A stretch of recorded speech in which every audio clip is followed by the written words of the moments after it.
Seguimos en Aprende en Casa. Recuerda que debes lavar muy bien tus manos antes de tomar los materiales para poder continuar trabajando y acomódate enfrente de la televisión.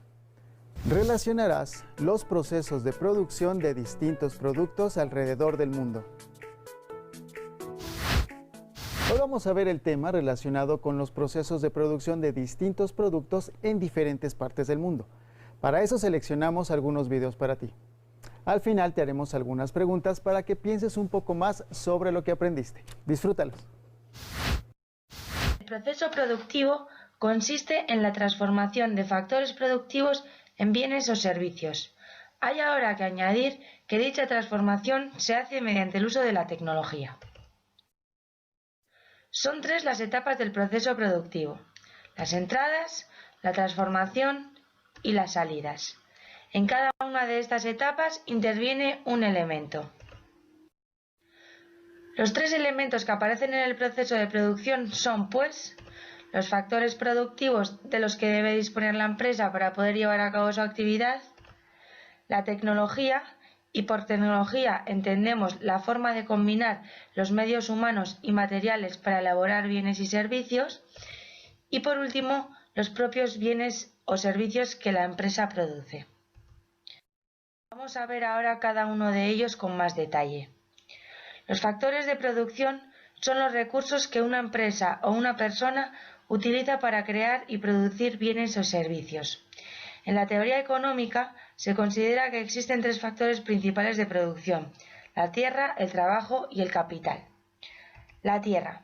Este factor de producción no se refiere únicamente a la tierra en sí, es decir, no se refiere únicamente al área utilizada para desarrollar actividades como la cría de ganado, la siembra de cultivos, la construcción de edificios, etc. En el factor tierra también se incluyen todos los recursos naturales de utilidad en la producción de bienes y servicios, como por ejemplo los bosques, los yacimientos minerales, las fuentes y depósitos de agua. Además, el valor de la tierra depende de muchos factores, como por ejemplo de la cercanía a los centros urbanos, el acceso a los medios de comunicación, la disponibilidad de otros recursos naturales. El trabajo se refiere a todas las capacidades humanas, físicas y mentales que poseen los trabajadores y que son necesarias para la producción de bienes y servicios. Por último, el capital se refiere a todos aquellos bienes o artículos elaborados en los cuales se ha hecho una inversión y que contribuyen en la producción.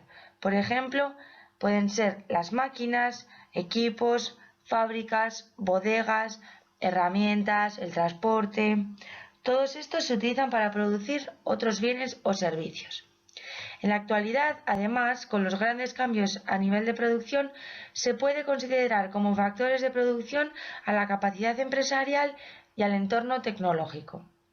Con la combinación de los factores de producción se busca la eficiencia en la producción para así obtener mayores utilidades en las empresas. La transformación, como su propio nombre indica, es el proceso mediante el cual las entradas o factores productivos se convierten en productos terminados. Para ello es necesario el uso de la tecnología, ya que esta es la forma de combinar los medios humanos y materiales para elaborar bienes y servicios.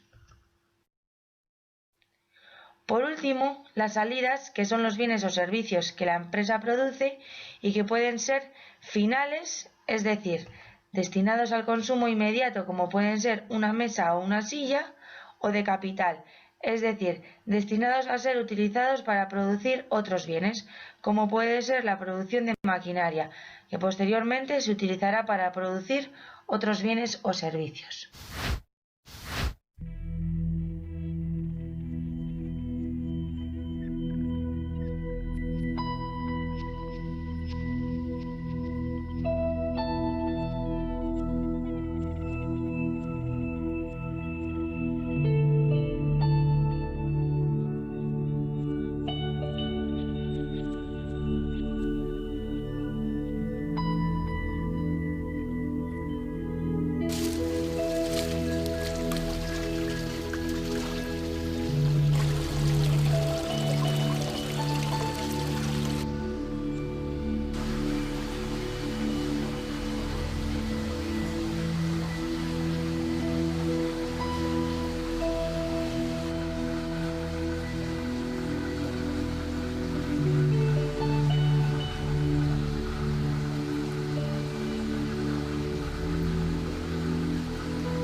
自然の生き様が大切かなと思いますね。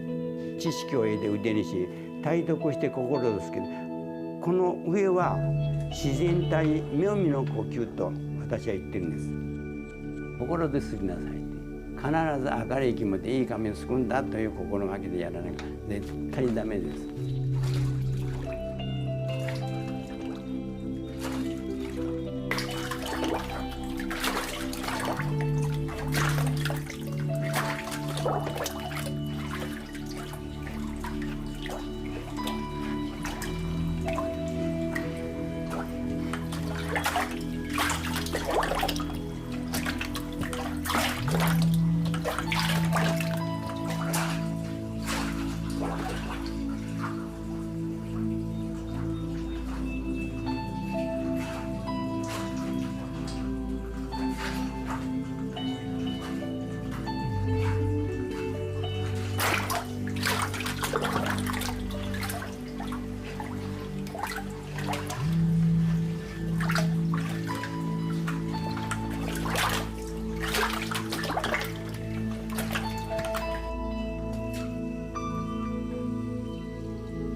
Al final, los diseñadores han acabado con un juego de 783 piezas. Aunque eso no significa que la fábrica tenga que construir 783 moldes para hacerlas.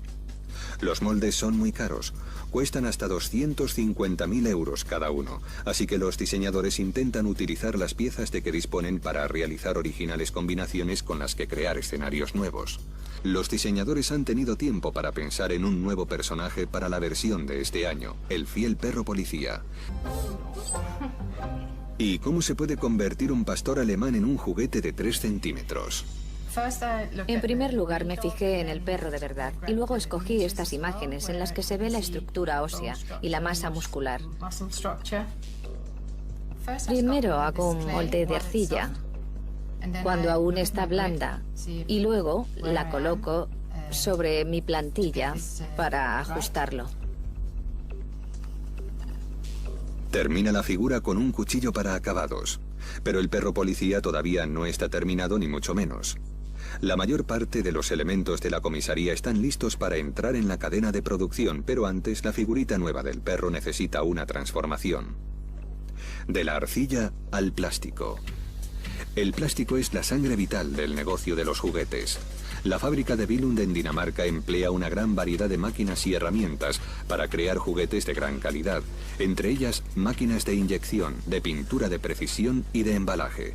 La popular fábrica de moldeado se divide en 3 áreas principales, 14 silos, a donde llegan los granulados de plástico. 12 cadenas de producción, donde nacen las piezas Lego, y un almacén de 23 metros de altura, donde se clasifican las piezas antes de ser enviadas a decoración y embalaje. La planta utiliza hasta 70 toneladas de granulados de plástico al día y los 14 silos garantizan su suministro semanal. Una intrincada red de tuberías lleva los granulados hasta las 12 cadenas de moldeado, donde las máquinas producen 7.000 piezas Lego de formas y colores diferentes. Unos robots recogen las piezas recién impresas y las envían por vía rápida hasta el almacén de clasificación y almacenaje. A partir de ahí algunas piezas se quedan en Billund, donde se decorarán y embalarán, pero la mayoría viaja hasta las plantas de la República Checa y México. Lego fabrica juguetes a una escala enorme, gracias a las máquinas de moldeado por inyección. En estas máquinas, los granulados de plástico se calientan a 250 grados y la pasta resultante se inyecta en un molde. Los moldes soportan una presión de hasta 120 toneladas mientras que el plástico se enfría para adquirir su forma característica. Cada pieza soporta algo parecido al peso de 3 camiones cargados hasta los topes. Pero a pesar de los avances tecnológicos, el centro de toda la actividad de Lego continúa siendo la transformación de los granulados de plástico en bloques, piezas planas y cubos. Y ninguna máquina, robot o herramienta es más importante para esta megafactoría que un sencillo elemento: el molde. Los moldes son el motor de esta empresa. Cada uno de estos bloques se diseña con una precisión que excede los límites de lo humano. La razón es que no solo deben encajar sin problemas en el juego en el que vienen, sino que tienen que encajar con todas las piezas que se han fabricado desde 1958. Los moldes se fabrican en un lugar a pocos minutos de la fábrica, donde un equipo altamente especializado transforma las figuras de arcilla en moldes de gran precisión. En primer lugar, la figura del perro policía gira sobre una mesa para ser escaneada en 3 dimensiones. La exploración queda registrada en una imagen que luego se retoca para limar los ángulos más afilados y peligrosos. Luego los diseñadores manipulan virtualmente las distintas áreas del molde para crear el espacio ideal para el perro de Lego. Su objetivo es diseñar las 2 mitades del molde donde irá el plástico caliente y prever cualquier fuga o peligro para la seguridad. El diseño ya terminado se graba en la memoria de una enorme máquina que esculpe un molde de latón de muestra. Cada prototipo pasa una prueba de montaje. Lo que parece perfecto en el ordenador puede no servir después en el mundo real. El molde recibe finalmente los últimos retoques a mano para que su superficie quede totalmente lisa. El prototipo pasa una prueba a pequeña escala en la cadena de inyección. Solo los moldes perfectos llegan finalmente a la fábrica. Los perros policía ya están tomando forma y Finn va hacia otra máquina para obtener una muestra aleatoria. Las muestras obtenidas viajan por un sistema de tuberías hasta la sala de control de calidad. Aquí pasan una serie de controles que garantizan que ninguna de las piezas exceda de un margen de error de centésimas de milímetro. Los medidores comprueban la altura del bloque y la de los botones por separado. El control más importante es el del embalaje. Un niño de 5 años tiene que ser capaz de jugar con las piezas, juntarlas y saber que están ensambladas y que no se separarán, pero que luego él será capaz de separarlas. Hasta la última parada dentro de la fábrica, el embalaje. En la cadena de embalaje las máquinas trabajan con juegos de todos los tamaños y formas, pero la comisaría de policía va en una caja demasiado grande, una caja con 783 piezas. Este juego se empaqueta a mano. Para empaquetar la comisaría necesitamos a 16 personas trabajando a la vez con un margen de tiempo de 8 segundos. Es decir, cada 8 segundos sale en su caja una comisaría de policía. En este momento empaquetamos una media de 650 unidades por hora. A toda velocidad, el equipo empaqueta 1 millón de cajas a la semana. Las cajas ya listas se agrupan en paquetes y se cargan en los camiones. Estos cruzan la ciudad para cumplir con la fase final, la distribución. Lego y DHL se asociaron en 2005 para realizar la distribución mundial de Lego desde un solo almacén. Las tiendas de todo el mundo dirigen sus pedidos a los encargados de Lego, que preparan los pedidos por destinos específicos. Gestionar la mayor parte de la distribución global desde un solo punto le ofrece a la empresa una gran ventaja. Si se dispara la demanda de un determinado producto, todo el sistema, desde el moldeado a la distribución, puede responder a la demanda en un plazo de 10 días. Un pequeño ejército de operadores de carretillas recorren los 140.000 puntos del almacén para satisfacer esa gran demanda.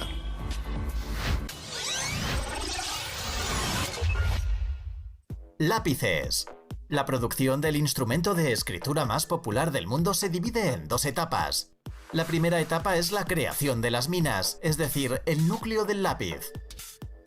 La segunda etapa es la colocación de las minas dentro del caparazón de madera. Este vídeo muestra cómo se crean los lápices en la fábrica de Faber-Castell.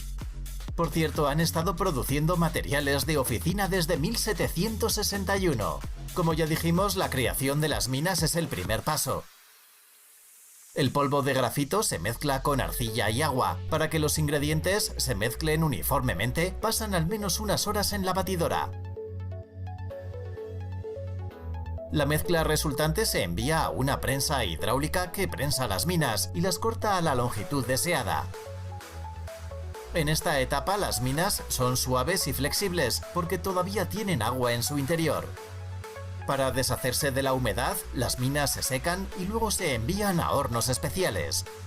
Después de haber sido expuestas a una temperatura de hasta 1200 grados centígrados, las minas adquieren la dureza necesaria. Una de las últimas etapas de la producción es bañar las minas en cera líquida durante aproximadamente 12 horas. Las partículas de cera llenan los poros de las minas, proporcionando un deslizamiento más suave del lápiz sobre el papel. La producción de minas de colores es bastante similar. La única diferencia es que en lugar de grafito, los trabajadores añaden pigmentos y rellenos especiales a la mezcla de arcilla. Cuando las minas están listas, es momento de empezar la segunda parte del proceso. Con una fresadora se cortan las ranuras en las piezas planas de madera. Las máquinas automáticas aplican el pegamento e insertan las minas.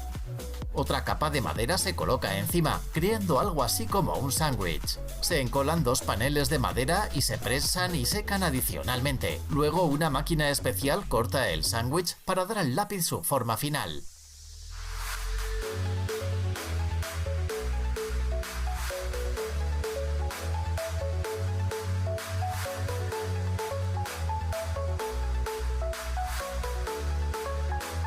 Los trabajadores luego mezclan las pinturas para decorar los lápices. A continuación se aplica el logotipo de la empresa y se envían los lápices para su secado final. A continuación, los lápices son afilados y embalados.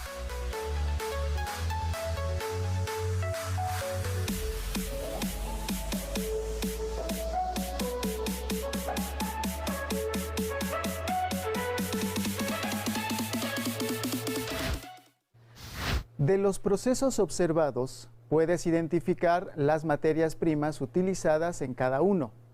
¿Cuál es el origen de cada uno?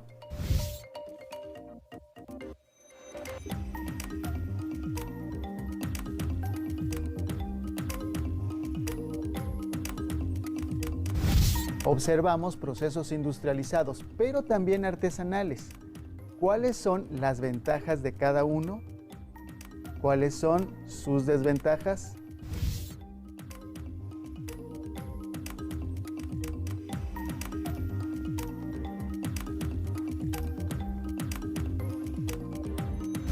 En la localidad donde vives, ¿qué producen y cuáles son las formas de producir?